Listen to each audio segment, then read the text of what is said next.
खत्म हो सकते हैं, जमीन नहीं। सदियों तक जमीन हर पीढ़ी की कहानी कहती है। वक्त बीत जाता है और कदमों के निशान एक दूसरे को रौंदते आगे बढ़ जाते हैं, पर जमीन को इससे कहां फर्क पड़ता है। वो तो एक मूक दर्शक बन हर पल इतिहास को सजोने में व्यस्त होता है।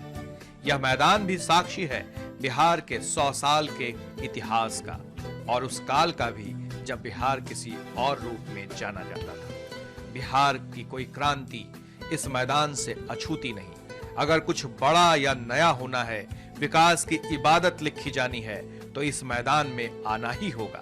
क्रांति का यह मूक वाहक लोगों के प्रेरणा का केंद्र यूं ही नहीं बना। देखिए, गांधी मैदान तो आज़ादी से पहले, या कहिए कि गांधी जी के मर्डर से पहले तक तो ये पटना का लॉन कहलाता था। इससे पहले ये अंग्रेज़ों के वक्त में रेस कोर्स हुआ करता था। चूँकि ये एरिया जिस तरीके से आज अने मार्ग का इलाका जो वीआईपी इलाका है, वैसे यहाँ से लेकर के वो राजभवन तक वीआईपी एरिया था। कमिश्नर यहीं पर रहते थे, कमिश्नरी का दफ्तर यहीं पर था, और सारे वीआईपी। और ये जो रिकॉर्ड रूम जो उनका तो जो था, वही कमिश्नरी में वो रिकॉर्ड रूम आज भी है वो। और ये रेस कोर्स का हुआ करता था। हालात जब बदले और जब गांधी जी की शहादत हो गई, उसके बाद तब लोगों ने एक मूव किया कि इसका नाम गांधी मैदान रखा जाए।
जेपी और लोहिया के कदमों के निशान अब भी यहां मिल जाएंगे। यहां की हवाओं में महान नेताओं की आवाज गूंजती है। शायद ही कोई बिहार का नेता हो जिसने इस विशाल और करामती मैदान में अपनी उपस्थिति दर्ज नहीं करवाई। पटना शहर के ऐतिहासिक धरोहरों में से एक गांधी मैदान का नाम सबसे ऊपर है। आजादी के पहले से लेकर आज के इस दौर तक इसने कई पीढ़ियों को जीने की राह दिखाई।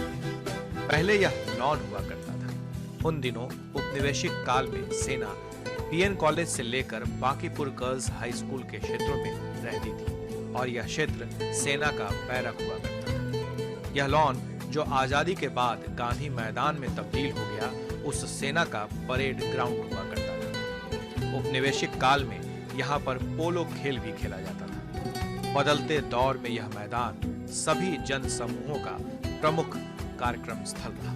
स्वतंत्रता आंदोलन और उसके बाद के प्रमुख अभिभाषणों का गवाह रहा है यह गांधी मैदान।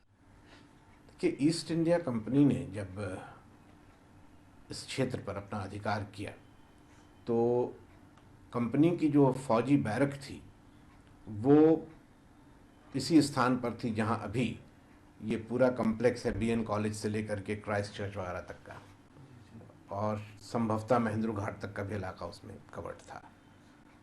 तो वहीं पर एक बड़ा नाला भी था जो आकर गिरता था। अभी भी आप देखते हैं वो इस तरफ से बाकरगंज की तरफ से आकर के, तो वो एक काफ़ी बड़ा सा नाला था, मोड़ था, जिसमें शहर की जो गंदगी थी, कूड़ा था, वो सब बहता था। उसके आगे ये एक तरह से एक नीची ज़मीन थी, जो बाद में जब इस जगह पर सरकारी इमारतें बनी, कमिश्नर का बंगला बना, उसके आगे लेफ्टिनेंट गवर्नर का बंगला बना, अभी जहाँ पर चीफ जस्टिस की कोठी है, ये सब इमारतें जब बनी तो इस ज़मीन को लेवल करके और इसको एक बड़े मैदान में परिवर्तित कर दिया गया। तो उस समय ये लॉन कहलाता था, मैदान के लिए तो शब्द लॉन है ही। और ये लॉन कई तरह के मीटिंग्स के लिए, कई तरह के सभाओं के लिए एक एक तरह का वेन्यू था, लोग यहाँ आते थे, जमा होते थे, और शहर के समझिए कि केंद्रीय भाग के रूप में भी था। लेकिन धीरे धीरे इसका संबंध राष्ट्रीय आंदोलन से जुड़ी हुई सभाओं और घटनाओं से गहरा होता गया, और उसके बाद इसको गांधी मैदान के नाम से जाना जाने लगा, क्योंकि गांधी जी ने भी यहाँ पर कई सभाओं को संबोधित किया था। 26 जनवरी और 15 अगस्त में फहरते झंडे ने इस मैदान और पटना वासियों के बीच एक खास रिश्ता बना दिया है। वैसे सभी सांस्कृतिक कार्यक्रम जो कहीं समय के साथ विलुप्त हो गए हैं, इस गांधी मैदान के अभिन्न अंग रहे हैं। नट नटिन का खेल हो या फिर बंदर का तमाशा या बाइस्कोप दिखाने की परंपरा आज भी पुराने दिनों की याद ताजा करती है। एक खास वर्ग के लोगों के जीविकोपार्जन का केंद्र है गांधी मैदान। शहर के बीचों बीच स्थित मैदान में आजादी के पहले के कई नेताओं का भाषण सुना है। यह ऐतिहासिक भाषण आज भी गांधी मैदान के कण कण में समाये हुए हैं। और फिर लोगों को आज़ादी के बाद पटने को कैपिटल बना था, इसको और सुंदर करने का दौर आया। नवनिर्माण का जब सिलसिला शुरू हुआ तो उसका आकार छोटा हुआ, अब तो और थोड़ा छोटा करके उसको ब्यूटीफाई किया जा रहा है। तो अब रेस कोर्स जब हुआ करता था, सोच सकते हो बहुत बड़ा था ही था, उनका पोलो ग्राउंड इसको कहते थे, वो पोलो यहाँ खेलते थे वो लोग, तो वो पीरियड भी हम लोगों ने देखा। उसके बाद फिर तो पटना के लोगों को इसकी खुली हवा से वंचित नहीं होना चाहिए, वंचित होने ये नहीं होना चाहिए। अब जैसे तक वहाँ पर बीच में एक बहुत ही बड़ा गांधी जी के 40 फीट की मूर्ति लगने वाली है, एक अच्छी चीज़ बन जाएगी वो, और उसके इर्द गिर्द जो है एक बार अच्छा सा पार्क होगा, और जो अभी का कंसेप्शन है उसके अंदर वो लोगों को छोटी मोटी मीटिंग प्रार्थना करने की भी सारी गुंजाइश रहेगी उसके अंदर। तो एक अच्छी चीज़ है, ये सांस लेने की जगह है ये, और इसको मेंटेन रहना चाहिए। इस विशाल मैदान को पहले पटना लॉन के नाम से जाना जाता था। राजनीतिक आंदोलनों के अलावा यह मैदान प्रार्थना सभाओं के कारण भी जाना जाता रहा है। आज इसके चारों ओर इमारतों की एक श्रृंखला खड़ी हो गई है। इन इमारतों में शैक्षिक, व्यावसायिक, सरकारी संस्थाएं सभी कुछ है।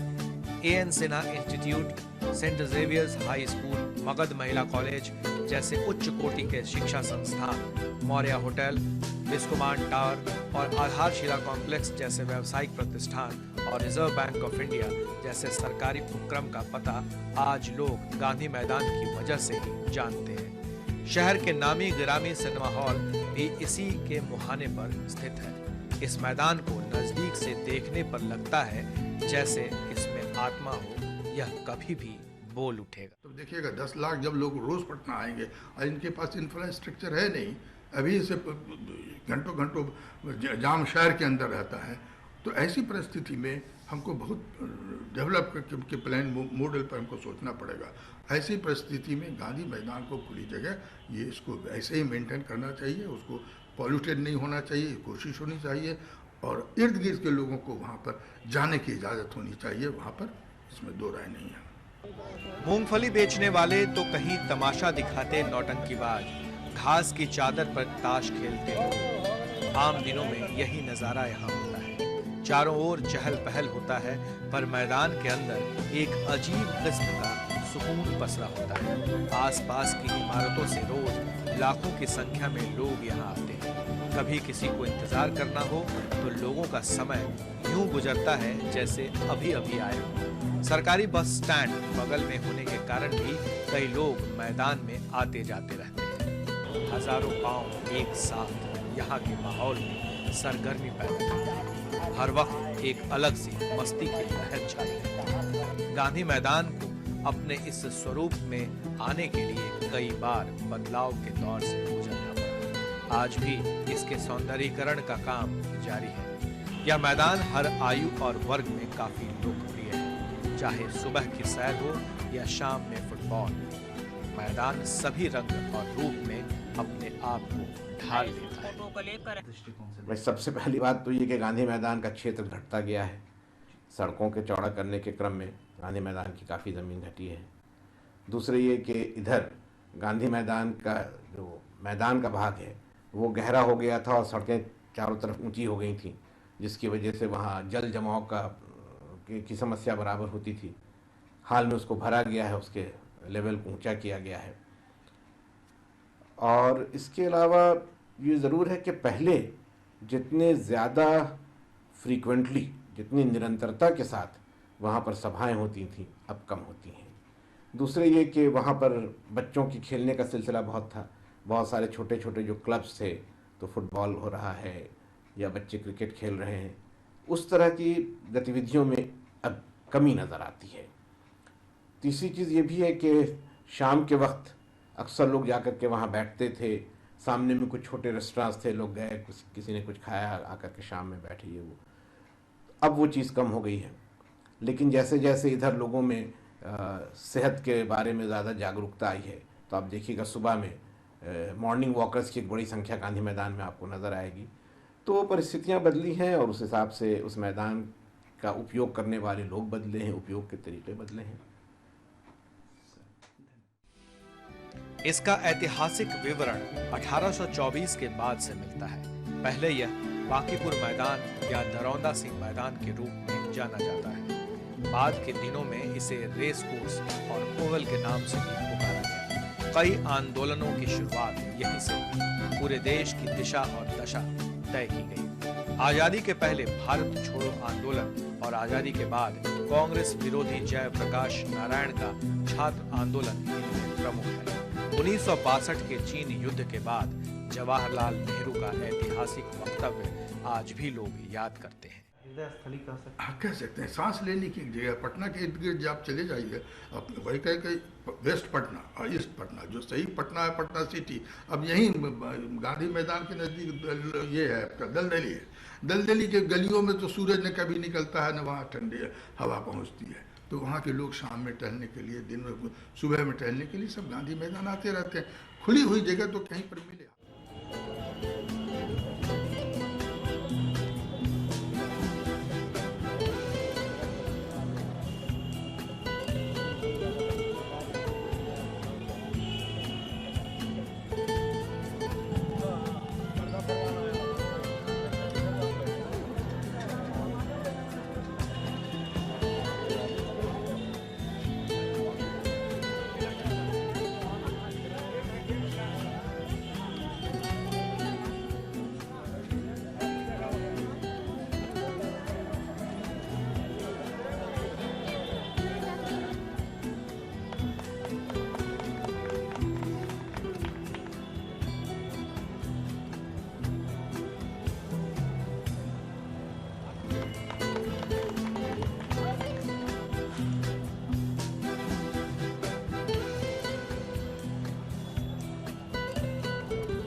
अपनी ऐतिहासिक महानता को समेटे ये मैदान आने वाली कई पीढ़ियों तक अतीत की दास्तां बताता रहेगा, अपनी कहानी खुद कहता रहेगा। ये याद दिलाता रहेगा गुलामी से आजादी की कहानी, आजादी से खुशहाली की कहानी और खुशहाली से जिंदा दिली की कहानी। ये है बिहार के वैभव की निशानी।